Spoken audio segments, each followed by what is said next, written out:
మిత్రులారా నమస్తే. నేను మీ Prasad Murthy. Welcome to promo talks. నేను ఇప్పుడు ఎక్కడున్నానంటే ఆంధ్రప్రదేశ్ విజయవాడ హార్ట్లాండ్ స్వరాజ్ మైదాన్లో ఇటీవల ఏర్పాటు చేసినటువంటి అంబేద్కర్ మహా విగ్రహం దగ్గర ఉన్నాను. ఇది స్వరాజ్ మైదానంలో డాక్టర్ అంబేద్కర్ స్టాట్యూ ఉన్నటువంటి ప్రదేశము.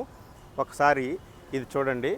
సామాజిక న్యాయ మహాశిల్పం అని ఉంటుంది ఇక్కడ చూడండి. సామాజిక న్యాయ మహాశిల్పం ఇదిగో. ఇది ఆయన మహానుభావుడు డాక్టర్ అంబేద్కర్ యొక్క మహా విశ్వరూపం, విరాట్ రూపం. ఇక్కడ ఏర్పాటు చేసినటువంటి ఈ విగ్రహం 125 అడుగుల వరల్డ్స్ టాలెస్ట్ అంబేద్కర్ స్టాట్యూ అంటారు ఇది. ఇక్కడికి ఈరోజు నేను వచ్చాను. సరే, ఈ విగ్రహం గురించి ఎప్పుడు వినడమే కానీ ఇక్కడ దగ్గరగా వచ్చి చూసింది లేదు.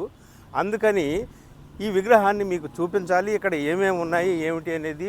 2000 మంది పైగా పట్టేటటువంటి కన్వెన్షన్ హాల్ ఉంది, పిల్లలు ఆడుకునేటటువంటి ఏరియా ఉంది, వాటర్ బాడీస్ ఉన్నాయి, మంచి మంచి పచ్చని చెట్లు, పార్కులు అన్నీ ఉన్నాయి. ఓకే, ఇప్పుడు మనం లోపలికి వెళ్దాము. లోపలికి వెళ్ళిన తర్వాత ఈ మహానుభావుడు అంబేద్కర్ విగ్రహానికి సంబంధించిన లోపల ఏమేమి విశేషాలు ఉన్నాయి అన్నీ చూద్దాము. రండి. రైట్.